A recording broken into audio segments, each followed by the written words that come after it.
Do.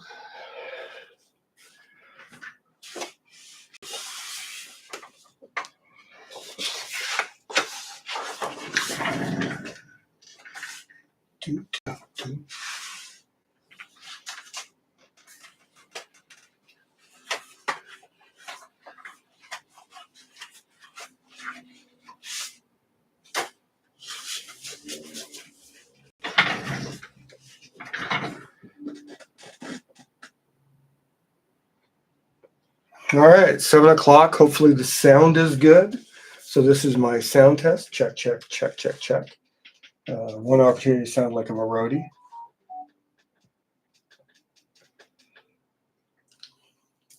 Still getting announcements when I try and shut them off.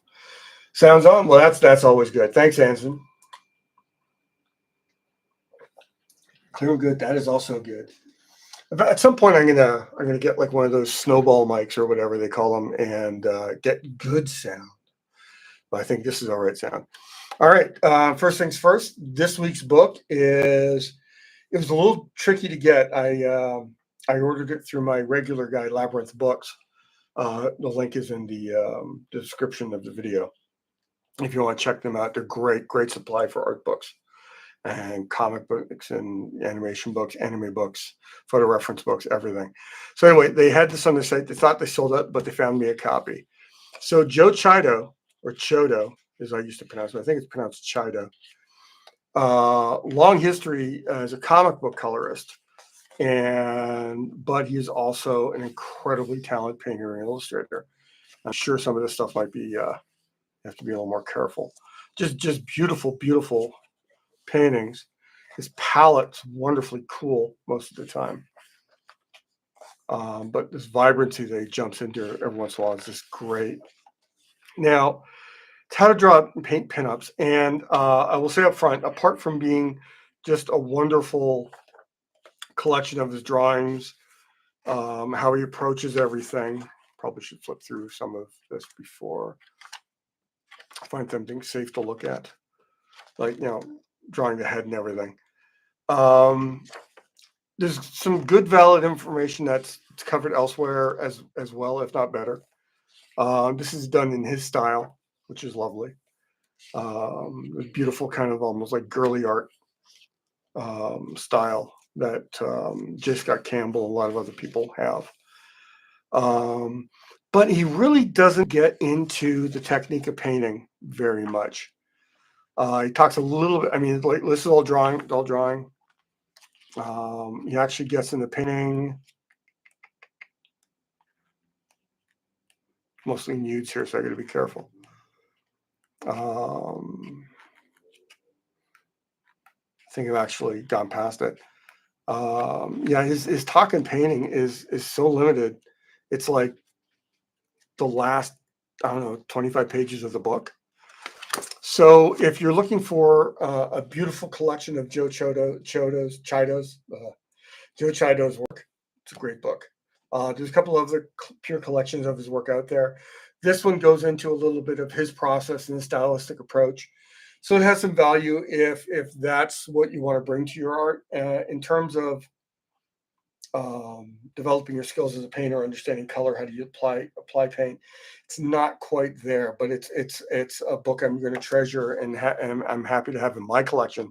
But I got a stupidly extensive collection of art books, so having a book that covers something of a niche is perfectly fine for me. If you're looking for a hardcore book on the process and everything, I recommend the Gurney books or the Andrew Loomis illustration book. So there's the book this week. It's a lovely book. I'm happy to have it. Chat. Here we go. I'll cash your 3 checks.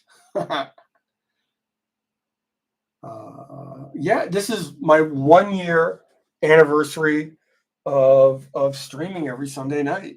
It's technically 2 days early. But since Sundays are that flexible and landing later in the calendar week, I think I have to go with this. I like cartoony work when it's done well, but it has to be done really well for me to like it. Yes, it's a very horny book. Just for writing. So yeah, I've heard. Yeah, Yeti's the one I've been told to get. So I think I'm going to do Yeti. So I actually sound like a dude. Hey, Kimberly, thank you so much. Yeah, this is 1 year of these. I wasn't sure. Wasn't going to say anything. I was always prepared to be sick or have a convention. But I didn't end up doing any conventions this year.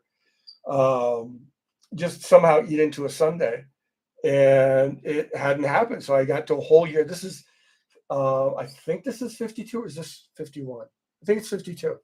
52 Sunday night sessions. So that's a full year. And something else someone asked. Someone asked for me to wave these around during the live stream. I started doing some daily drawings, basically because I was so inspired by the Karl Kapinski book. And so I'm doing these on, now I'm doing them on Canson multimedia paper, which is supposed to be painted on, but it's just, I like just drawing on heavier paper. This was fun. I really like doing that one. Give me a chance to draw an alien, I'll draw an alien. Here's the main physical presence from tonight's drawing. Bjark. First time officially drawing. I had a bunch of sketches of this guy, but I just solidified it. Just kind of wanted them all like layered with leather armor with like metal plates riveted into it, and like a tunic over top of his shirt, and then a big cape over top of that, and just have like this certain thickness to him.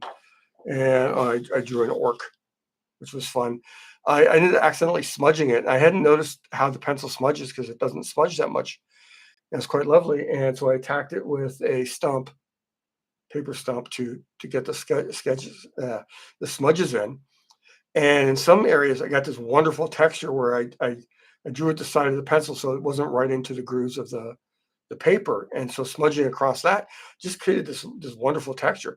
So I'm going to probably do this again, try different approaches, but I'm really happy with the daily drawings too. I didn't do an art drop for my art shop for people watching this week. So I'll probably drop like 4 of these next Friday, because there's more Conan incoming, because I believe the City of the Dead from Titans coming out with all my Conan illustrations. So I think there's another 3 or 4 illustrations going up there. So I'll do that in a lot. So yeah, but these are fun to do. So I'll probably put some up soon. And these are the pencils for tonight's piece. Let me turn this back up here. So it's based on the Howard Pyle painting, The Flying Dutchman. If you saw the thumbnail, I put Hagar the Horribles from the old daily strips face over top of the phantoms, just because I'm repurposing it to Vikings. So here's the Flying Dutchman in rough seas. It looks like rocks back there. He's just standing on this heavily listing water-drenched ship. I love that yellow he used there.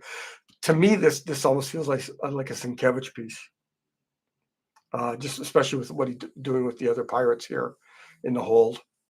I'm loosely playing with similar figures here in the bottom. So yeah, and what I've already done is taken these pencils. Usually, as soon as they come off the scanner, I toss them and crumple it up, everything. But I didn't with this one because I had to scan something else because I have so many covers to do. So there it is, scanned and put in blue line on my board. So that's that process. More chat.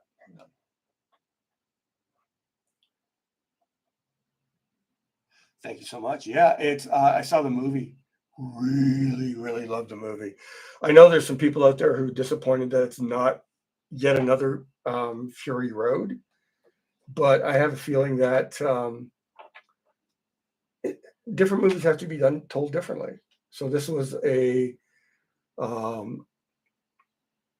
life story, or the backstory of Furiosa. So it had to be different from Fury Road. Fury Road is a chase sequence that takes like 3 days and 2 nights. And Furiosa covers something like 13 years of her life, or 19 years, I can't remember. Um, yeah, I'm going to tell 15. Thanks, Brendan. I'm going to tell as many horrific Viking stories as I can. As long as people are supporting me making them, I will do at least one a year. So the plan is, I have just in case people missed a session where I talked about it, I have another witch book for this October I'm working on. It's called Coven Tales from the Witch House.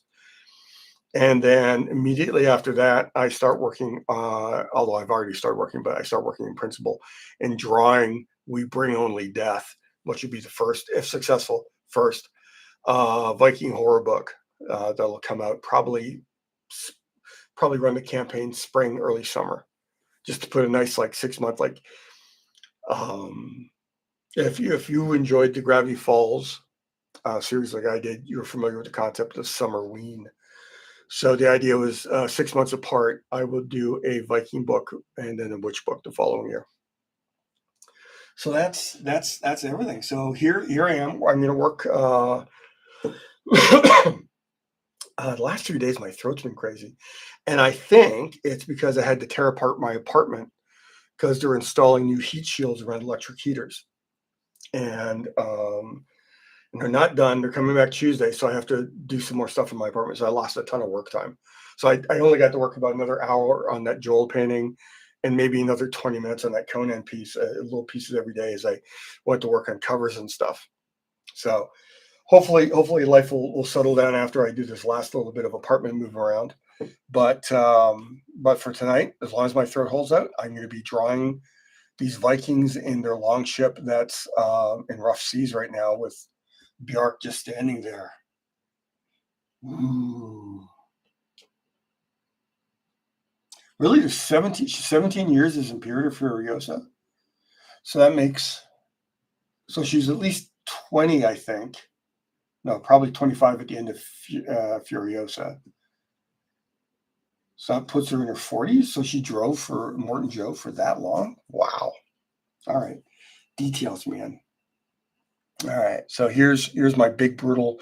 My first, I looked up the term for a Viking captain. I can't remember it at the moment.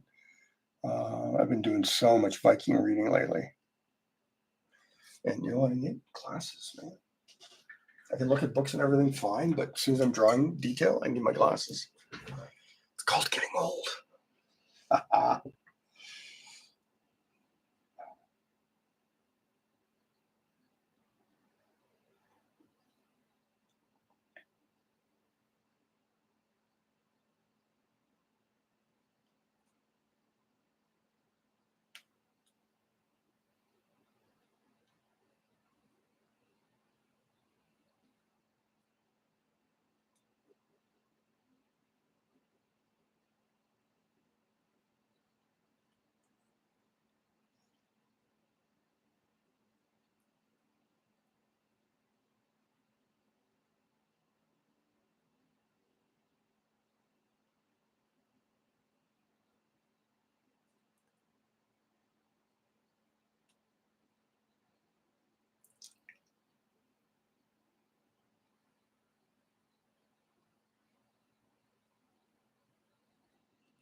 Well, I'm done. No.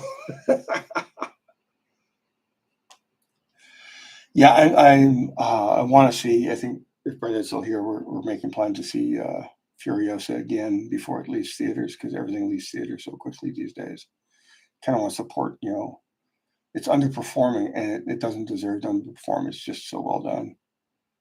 Same with Planet of the Apes. We just saw Planet of the Apes, and I'm hearing that it's underperformed. Like everything after Dune has been tanking, even though they've been excellent movies. Like I saw Fall Guy when it hit streaming. I missed it. I wanted to see it in the theaters, but it hit streaming so fast. And it was not great. It was not good as that Brad Pitt on a train movie same director. But it didn't deserve to flop like that. It's we're in a weird time for movies, man. I could just leave him like that. He's Viking Hitler.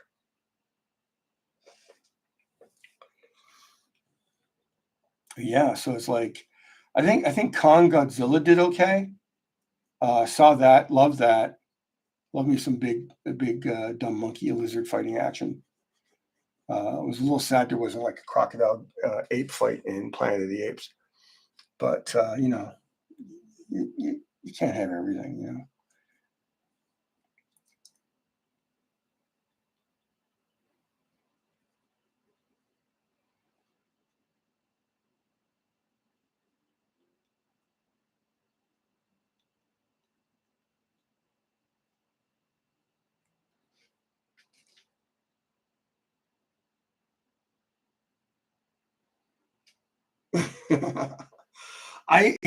know what it was. I watched it and I was expecting the worst because of the word of mouth. So I went in expecting a terrible movie, and that whole sequence with the neon bar and then him still hallucinating. I don't want to spoil it for anyone, but he gets doped up and he ends up hallucinating for a while. That sequence sold me on the movie. Everything after just got. I grew increasingly disinterested as the movie went along, but I was hoping for more unicorns, man. That part of the movie I loved. That hits a little high.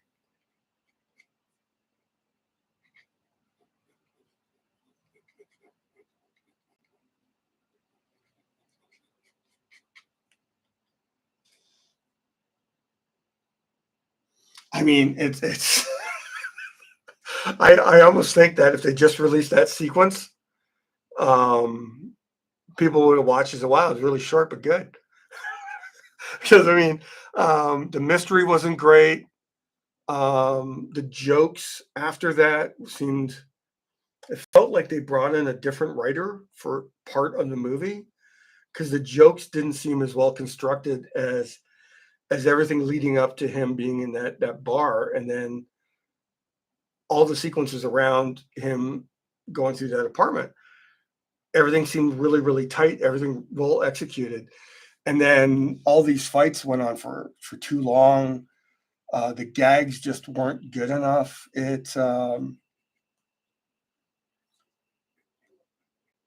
So I'm a fan of Ryan Gosling. I love The Nice Guys. I want him to get like more comedic work because I think he's got great comedic chops. But despite my coming away feeling good after seeing Fall Guy, I can never argue it's a good movie. Yeah, the big payoff. Yeah, yeah. It was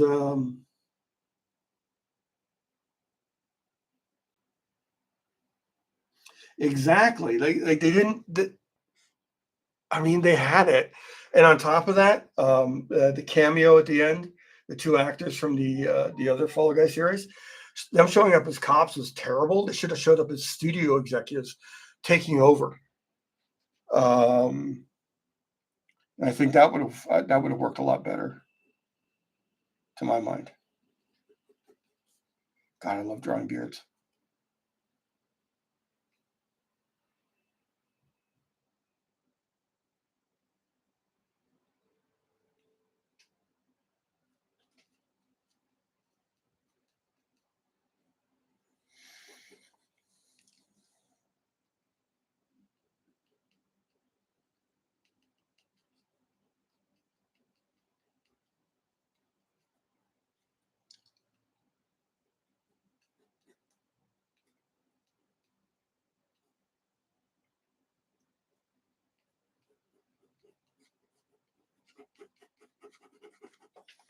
It's like scribbly, squidgy, scratching everything away.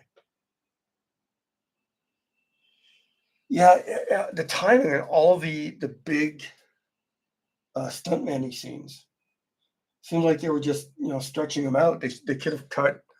I think if they cut 10 to 15 minutes out of that movie, mostly from the action sequences, they would have had a tighter movie.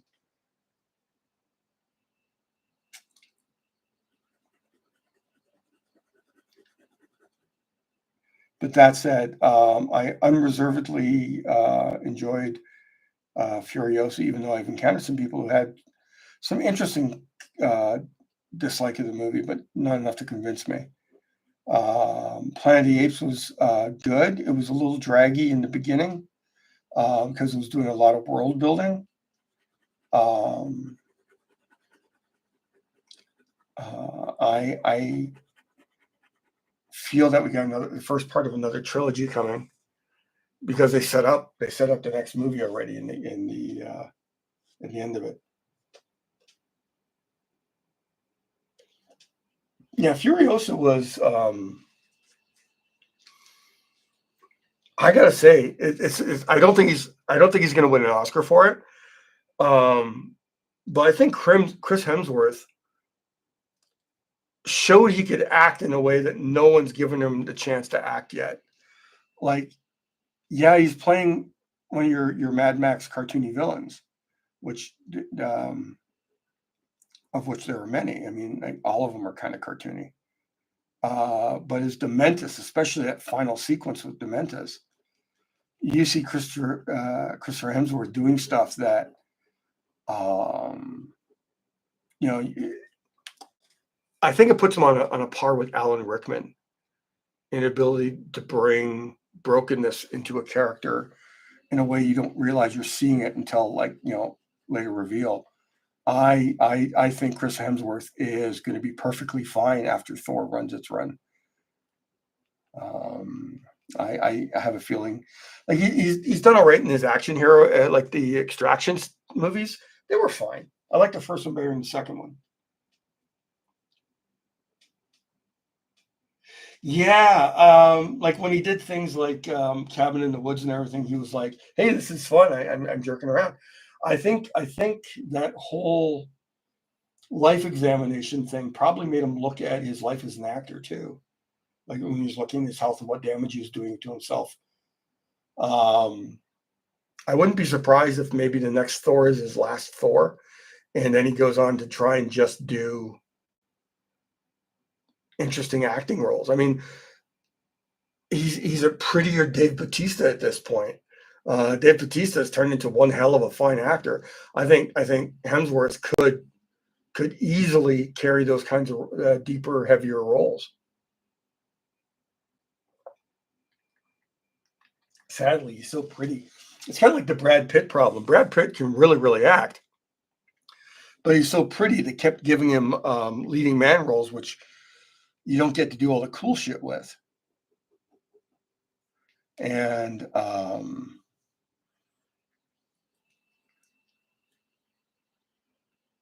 it really seems that Brad Pitt really tries to infuse all his, when he's kind of in the lead roles, with some weirdness.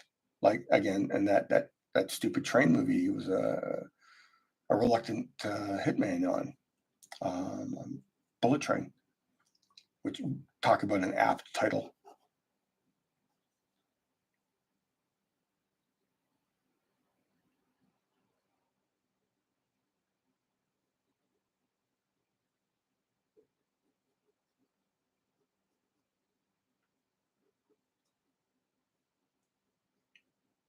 I think we're like one amazing bad guy turn by Chris Hemsworth from seeing him play like actual serious heavy acting roles.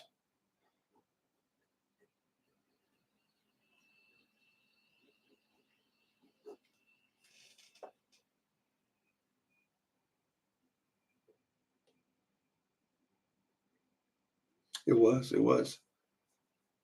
Yeah, I really think he was taking the entirety of his life. I don't know if you've seen the Netflix series. I think it's on Netflix where I saw it, where he's talking about, what he's doing to his body, and, like, how mortality really works and all that stuff, all this really heavy shit. And he's doing it in, like, looks like a kind of light biographical documentary. But I think there's enough serious intent in that for him to really be examining, like, what he's doing with his life.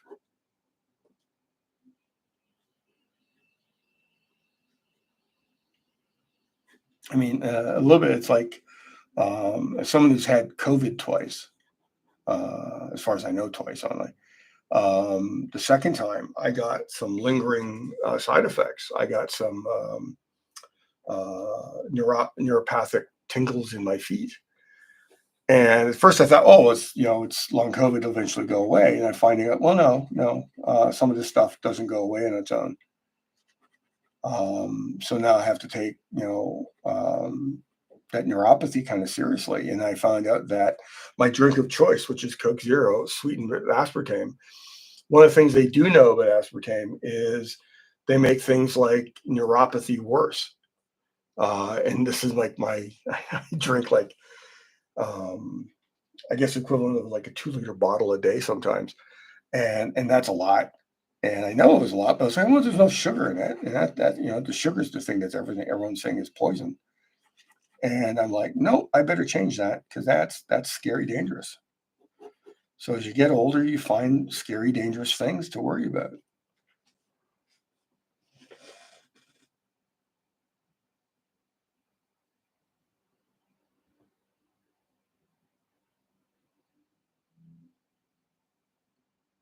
Yeah.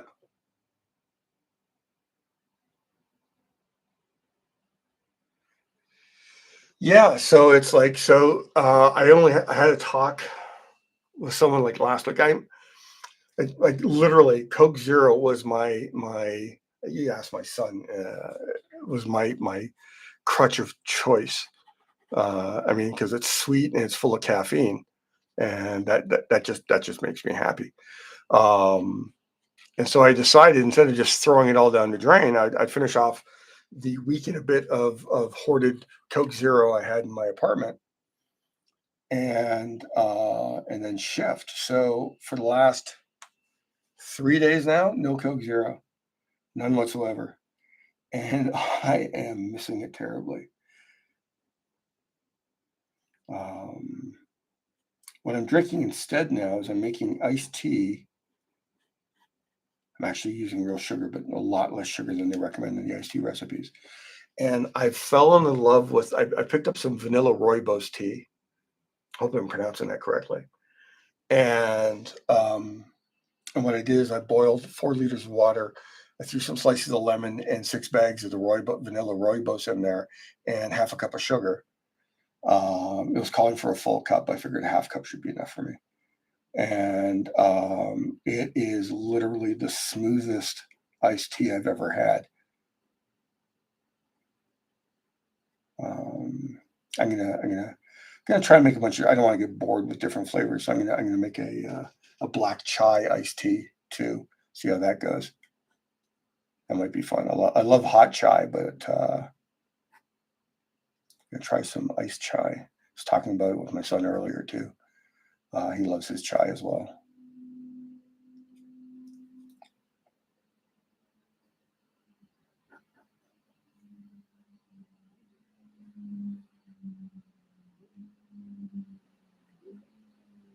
Hopefully, none of this is boring you guys.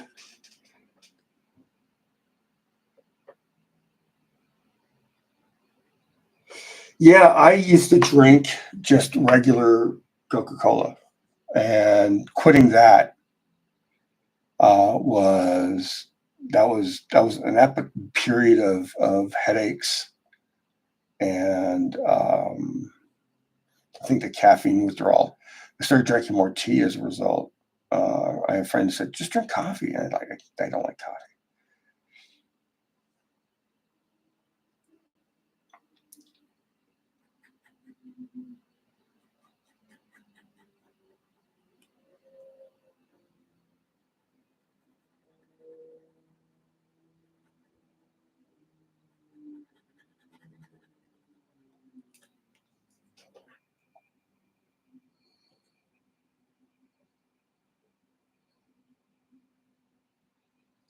I gotta say the amount of sugar. I always do this one thing where it's like whenever I want to like swap off of something, I always take a look at like the pros and cons, and I can never understand why they needed that much sugar in a soda. Because whenever I make it, like when I was a kid, you make Kool-Aid for myself. I didn't need that much sugar. Like they were calling for like a cup and a half of sugar or something in Kool-Aid. And I was just my brother, I think, wanted to follow the instructions, but I was perfectly happy with, half a cup. You just need that little bit of sweetness to make it go down so well. And yeah. So the iced tea solution is I'm actually drinking real sugar, which again I know is white death, but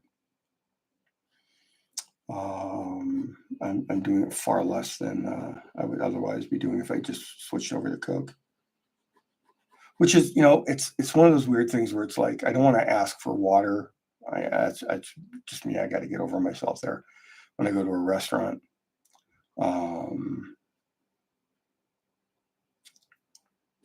But because I know everything else is going to be so full of sugar.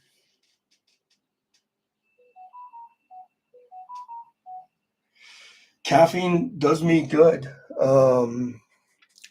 So the Rooibos has no caffeine in it, it's full of those polyphenols and all those other things that drinking tea is supposed to be good for. So I'm happy with that. But I mix up some nice hot black chai, add a little bit of milk and honey, and it's so good. So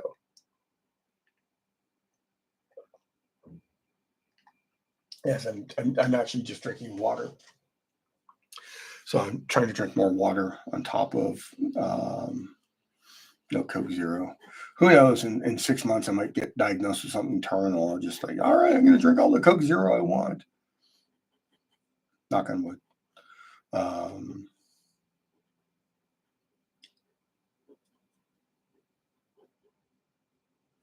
Trying everything with a scribblier line because everything's going to have like water dripping off because in the middle of like a big storm.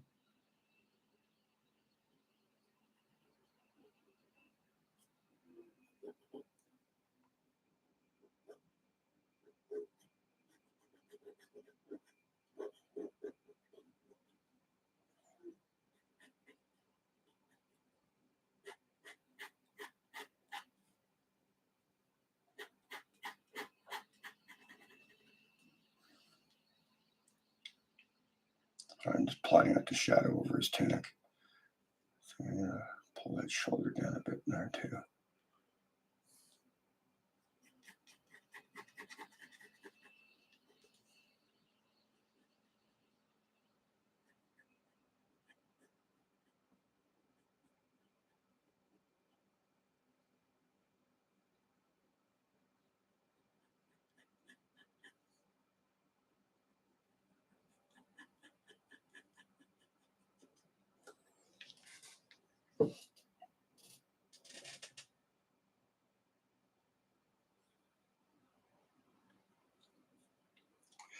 I gotta say, the buildup for the Deadpool Wolverine movie has got me 100% sold. I've never been a huge Deadpool fan, apart from the movies.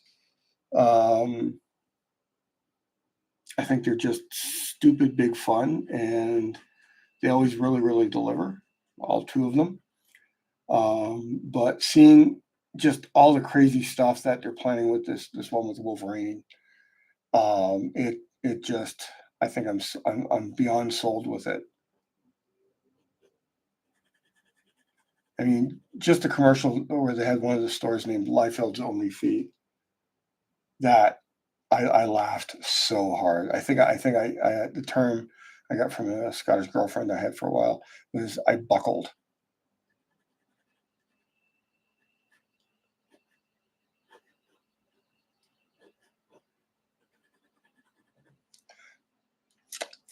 I think I can put the 005 aside for until I get into the hands or something. A little too finicky a line weight. Here we go. For the gauntlets. Slightly thicker nib here.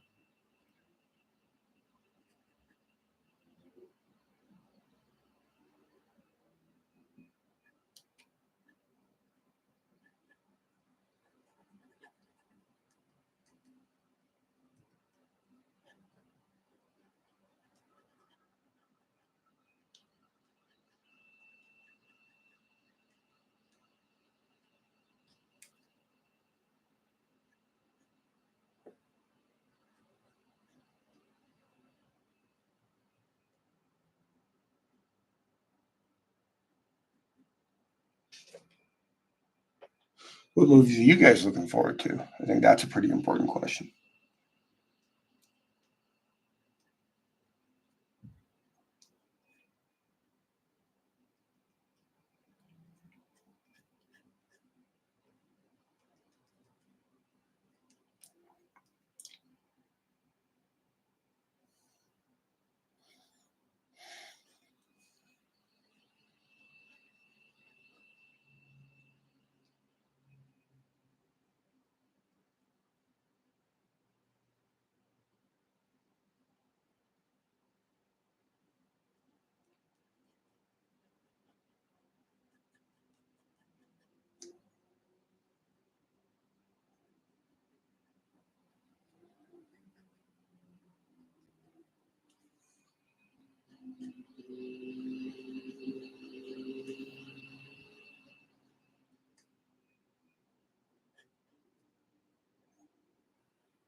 Sandman season 2. I'm very looking forward to that.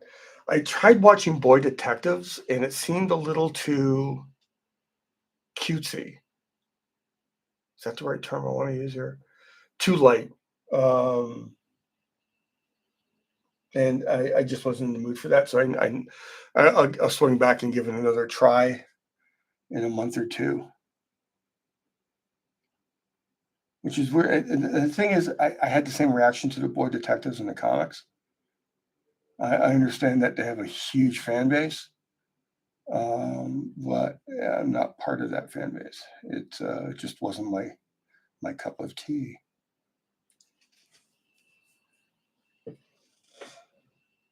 Faye, yeah, that's a good one. Beetlejuice might be really good.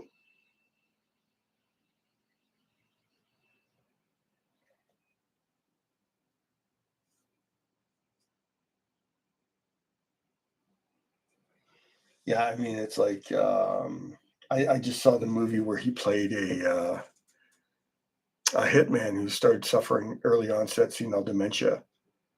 And that was he directed it, and it was actually not bad. I had forgotten at the time that he had directed another movie which I didn't particularly like, but it was not a sign of his directing I didn't like. I just didn't think the movie held up.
Dead Boys in Jerusalem.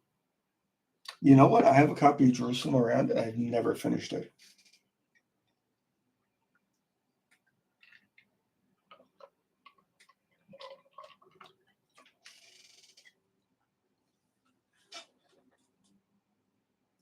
Sequel to Dark.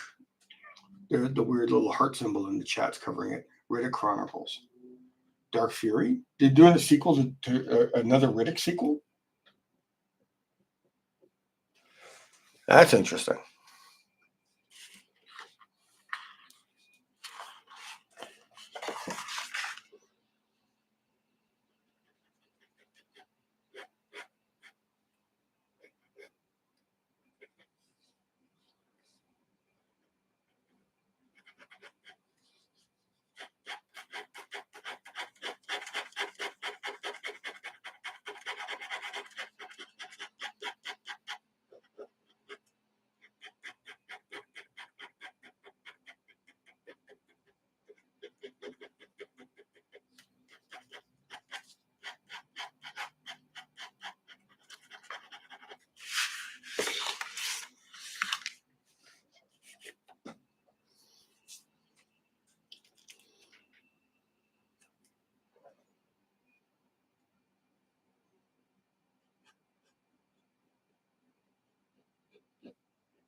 Gotta make sure you're still sitting on the camera, even if I spin around that much.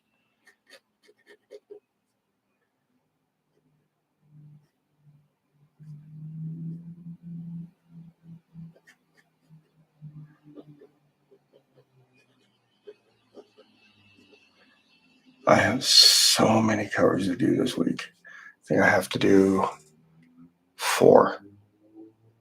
It's a lot of covers for me. I know there's artists out there who just do covers, but it's both exciting and a little daunting. I'm always worried that I might mess up a cover.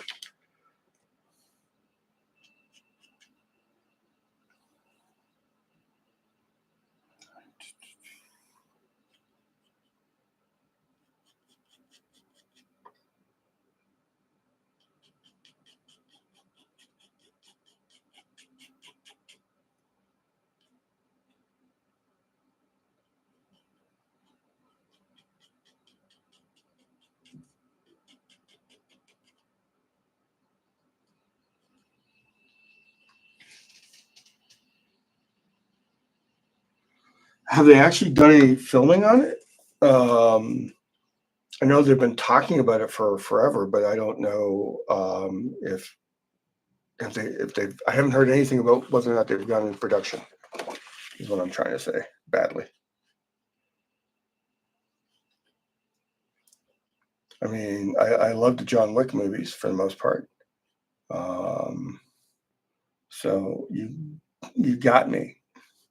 You got me interested with and you're taking the Highlander movies because when I was a kid, boy did I love Highlander. I mean, there can only be one, and the mythology around it was like pretty messed up.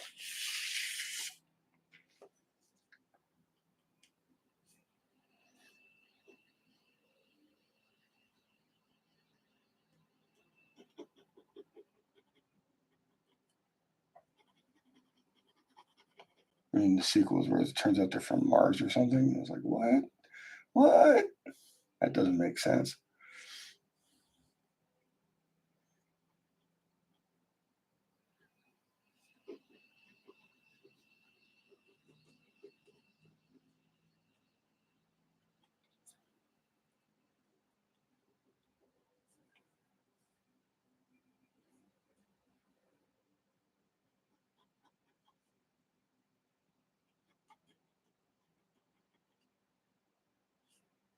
I got my hand over too far there. I gotta move this all over here.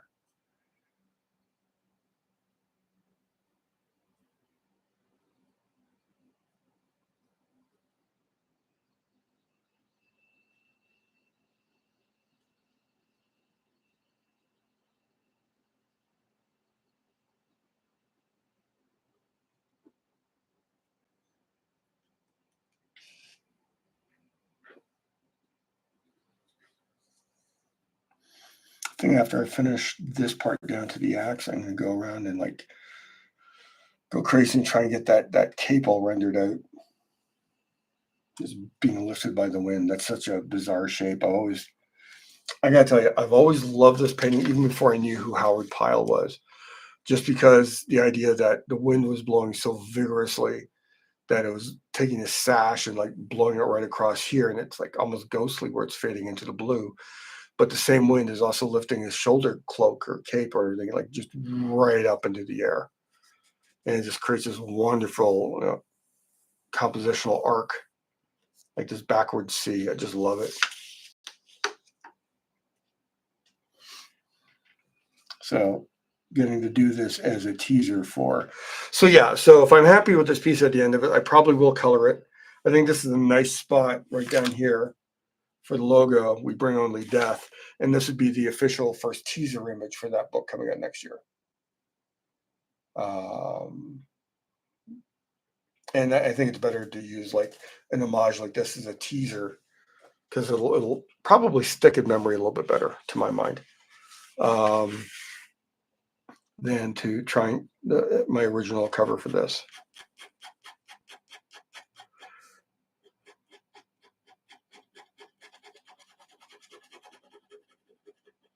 Some shadow welding here.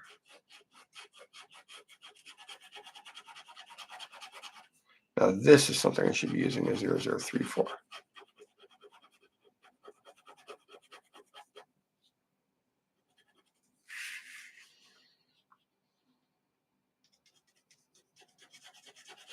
Yeah, let me grab a 03.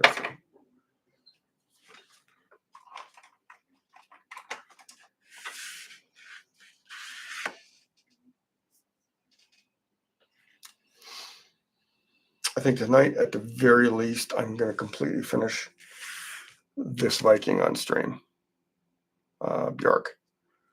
I just think it's like so much of the, like I'm almost on that Conan.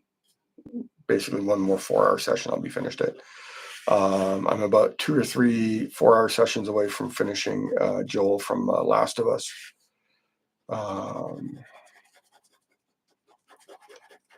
I want to get Joel done because next weekend's going to be, assuming I get it done, I'm going to pick up with Ellie.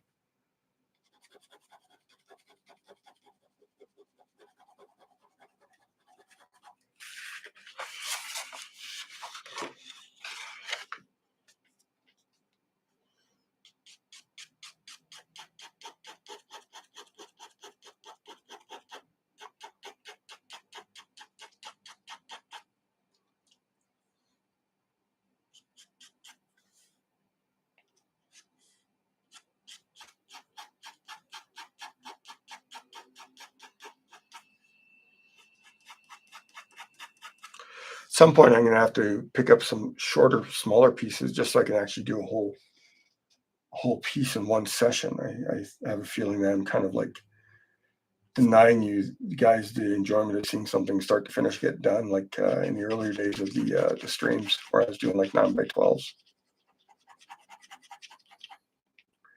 I may be opening, I think we talked about this last week, was possible future subjects for the stream, opening up my missions just to get some smaller pieces for the stream.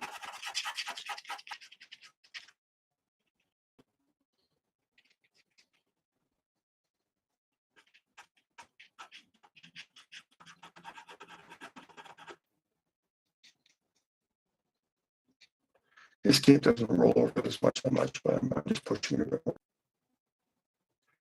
I want this to come down.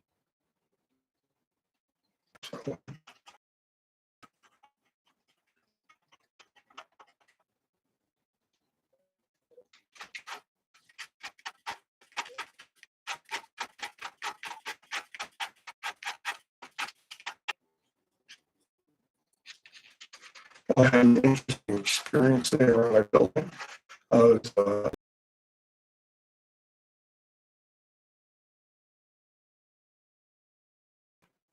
encountered narcoleptic in person before. It's a good cocktail, but it was really popular. And one of the bits was they had a couple of cops there, and he encountered a comedian, and which was and then on top of it, he turned out to be a narcoleptic, so he fall asleep just pretty much random. Actually, what's really weird is this, and one session. Fort Apache to Bronx, which apparently, which I found out in reading the trivia as it played on Prime, was a major inspiration for Hill Street Blues. I did not know that. I mean, rewatching it with that trivia in mind, I went, yeah, it's a bad taste in my mouth because it was about police corruption.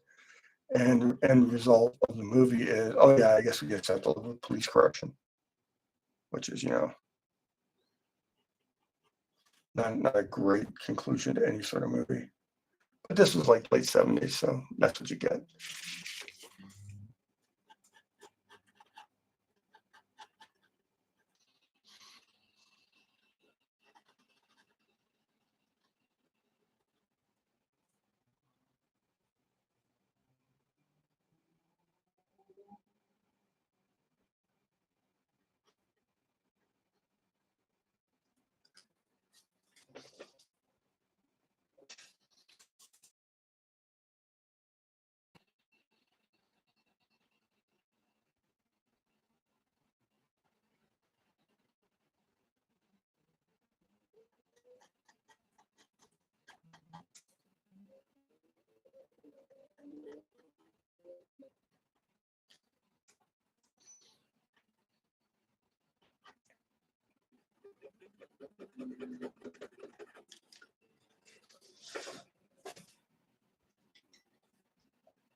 So at the point on just two legs, the axe, this hand, and then the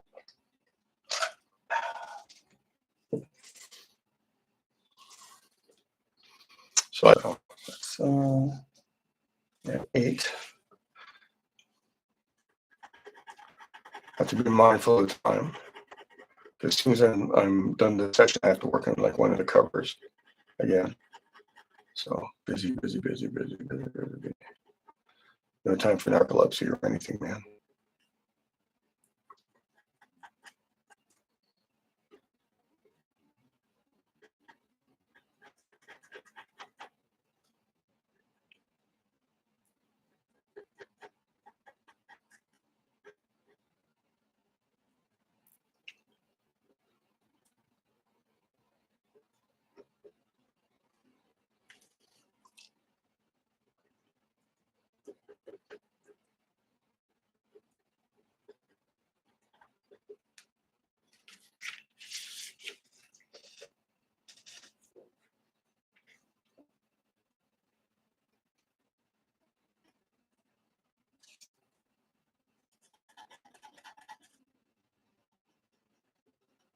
No, Andrew, I was really surprised you didn't come up with like a Jughead reference yet today. With or without a xenomorph.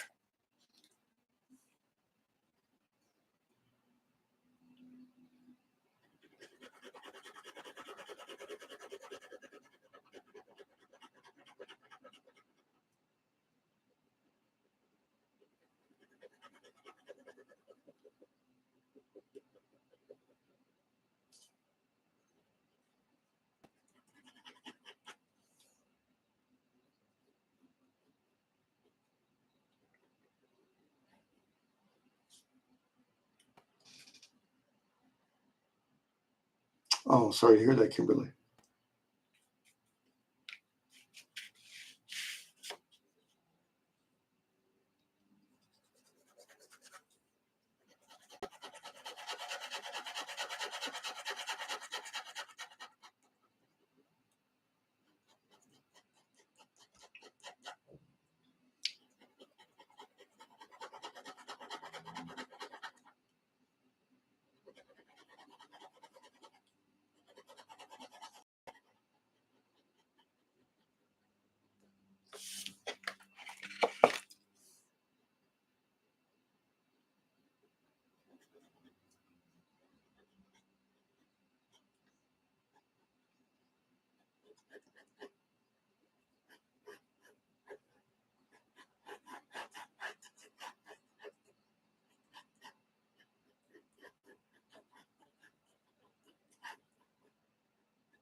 There's no masks or anything back there for him to be hanging around.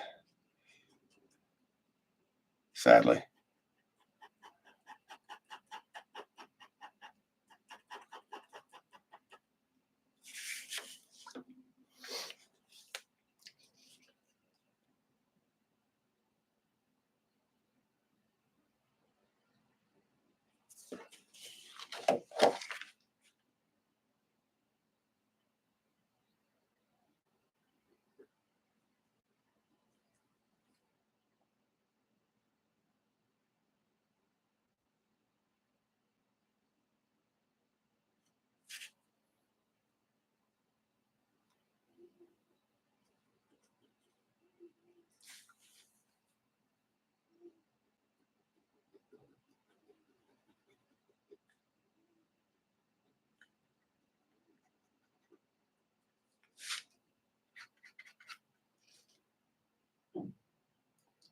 Ew. Yeah, I don't know if I want to draw that cavity on Jughead.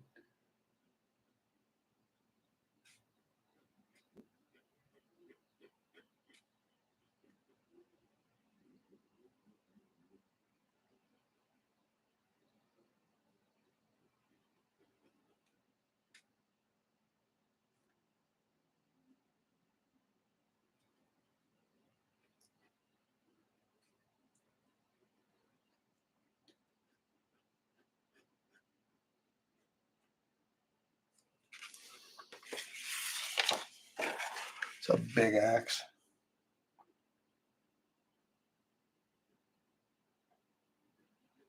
It's as much a hook as anything else.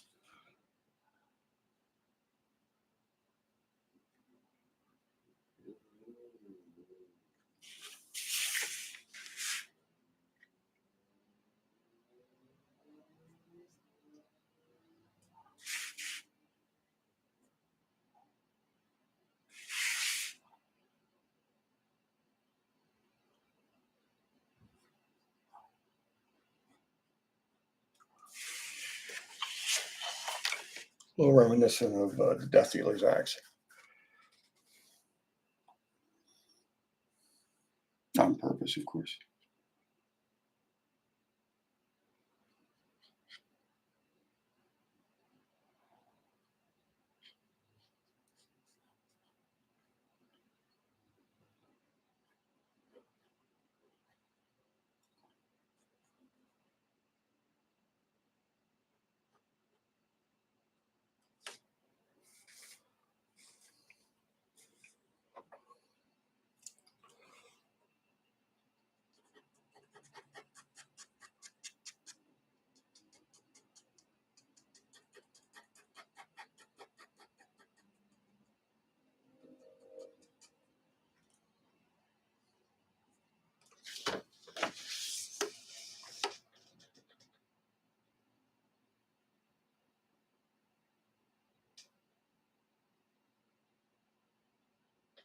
Yeah, I'm hoping it's nothing but Viking horror.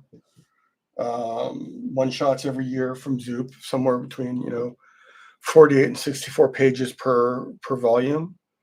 At the end of every 3 or 4 volumes, do a collected book and make that available through mainstream bookstores. I think that could be a serviceable plan in terms of getting that stuff out there. Make sure all the Zoop supporters get something really, hopefully cool with the standalone book. And when I actually do the compilation, make it different enough so no one feels like they're being shorted out or anything.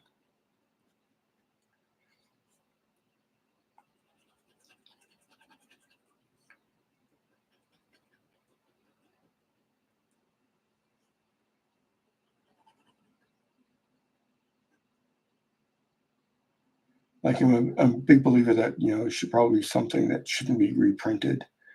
So it's like I might do things like special prints or something that go in pinups that go in the book, or behind the scenes stuff that only shows up in the Zoop book and never shows up in the compilation.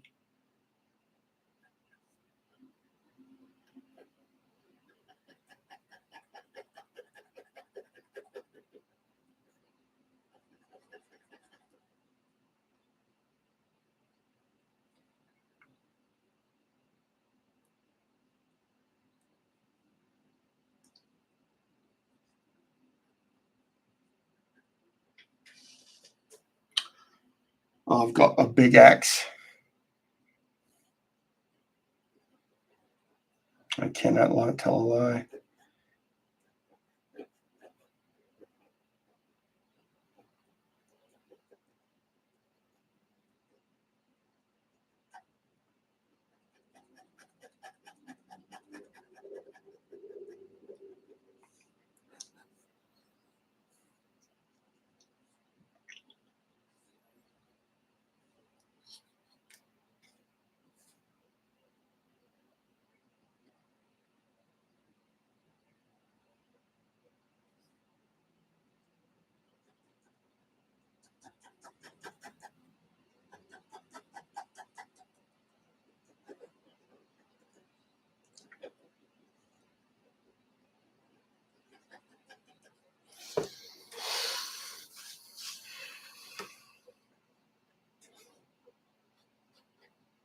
I have my son building a wooden replica of a Viking longship, so I can use it as reference for We Bring Only Death. So that I can actually like spin it around, hold it in my hand, take pictures with my phone or something to get exactly the angle I want, the level of detail that I want.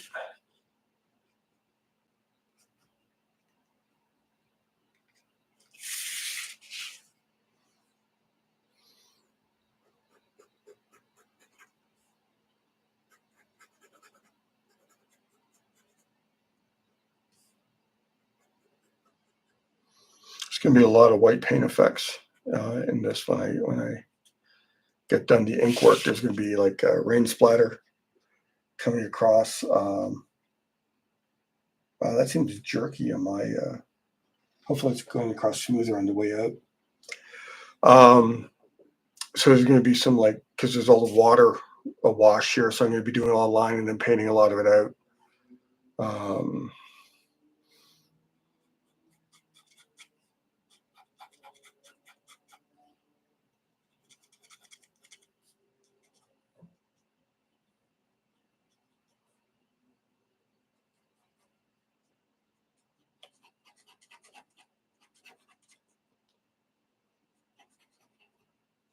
To get the idea that's washing across, I'll probably paint some lines through. Then I might go back in with a little bit more of the render of the deck. It's going to be, I've never done anything like this before, so it's going to be an interesting experience.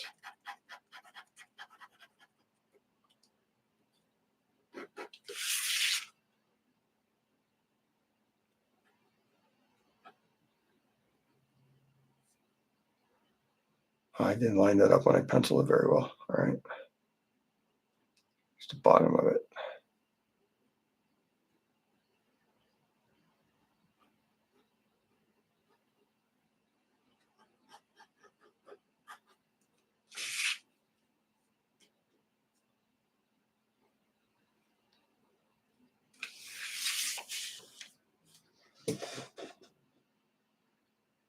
Very cool. All right. Well, all I was planning to render today was Björk. So I think this might be a comparatively short video for a change, which is probably good for everyone Sunday night.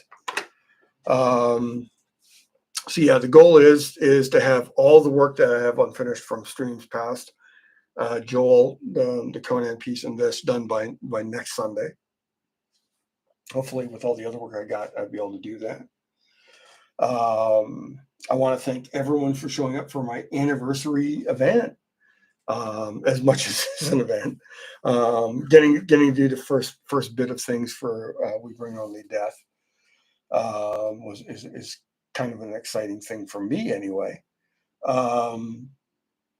If you can, please like and subscribe if you haven't done so already. If you want to support me further, I have a $1 a month Patreon.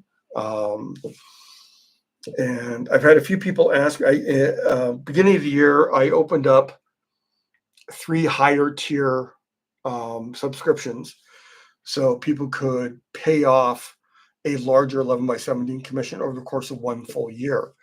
I think initially floated 2, and all 3 sold.